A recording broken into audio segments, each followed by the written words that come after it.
নমস্কাৰ। ভাৰতীয় দৰ্শনৰ দয়া ত্যাগ ক্ষমাৰে বিভূষিত আমি ভাৰতীয়। ইয়াৰে আলমতে ভিন্ন ৰসৰ কবিৰূপে খ্যাত শ্ৰীযুত মনোজ কুমাৰ শৰ্মাদেৱে ৰচনা কৰা এটি সুন্দৰ কবিতা আজি আবৃত্তি কৰিবলৈ লৈছো। কবিতাৰ শিৰোনাম দুৰ্ভেদ্য বৰ্ম।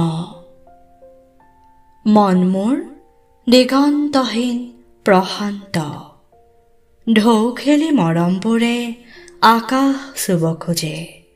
ভাল বেয়া সবাকে সাবতে অকপতে, সময় নুয়ে আৱৰ্জনা মুতে সপে।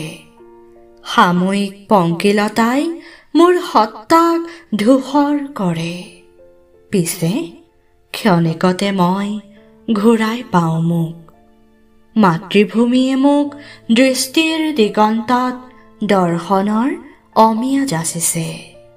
সেয়ে মই পিন্ধিব পাৰিছো দয়া ক্ষমা ত্যাগেৰে বিভূষিত অদৃশ্য দুৰ্ভেদ্য বৰ্ম।